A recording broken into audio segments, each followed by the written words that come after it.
It is a bill to support the intellectually and developmentally disabled community.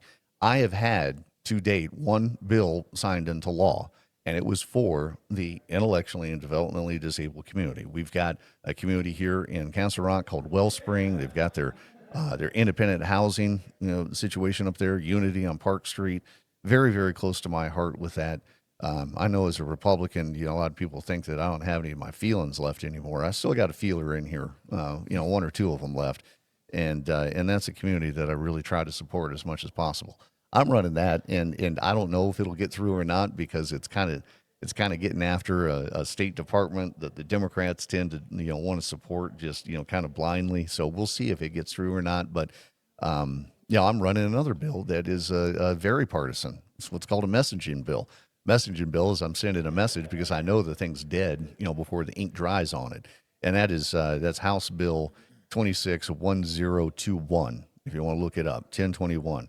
I'm running that with Representative Brandy Bradley, and that basically repeals every single bit of 2A infringement that the Gold Dome has passed over the last decade. It's not going after one thing. It's not going after just 003. It's taking everything down. It's repealing everything. Because you said it earlier about the regulation that is driving your wife nuts. Here's a stat for you. Colorado is the sixth most regulated state in the country. Sixth most regulated state, and 45% of our regulations are duplicative, meaning they're unnecessary. But we love us some regulations up in that Gold Dome, and we are just strangling the life out of small business. And when it comes down to it, I know that for some people, guns are bad, right? But a lot of these gun shops, a lot of the FFLs, these are family businesses. These are small businesses. These support Colorado. And we're strangling the life out of everything because we can't get out of our own regulatory way. So that's a lot of what I'm fighting for up there. And then that's how we can impact Colorado, right? We can try to make sure that we're fighting back because there are some Democrats that don't like the regulation either, that we can join forces and we can maybe try to help amend some of these things or knock down some of these bills that are putting the regulatory pressure on businesses and family businesses. Affordability. There are some things that we can still do, and there will be some good things that come out of the legislative session this year, which runs middle of January through middle of May, 120 days. There'll be some good things that happen. It's just there'll be a lot of things that are bad that I think hurt Colorado that we just simply cannot stop, and that's because of the math. And I urge people to get up and vote and make sure that we're trying to balance that out as best as possible. Amen.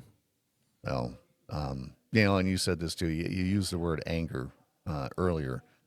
Now I want to kind of touch on that a little bit because that's something I think we all need to try to keep in check. There's a lot. If you're on social media, if you're watching mainstream media right now, I'm just going to urge everybody to try to just reconnect as best as possible with your faith.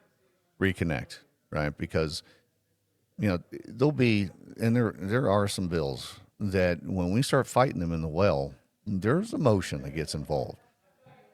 I'm going to do my best to be better this year. I'm not overly emotional person anyway, but I'm going to make sure that when I step into that well, that I'm carrying forth my message. And if I'm going to argue against a bill, I don't want to do it out of anger.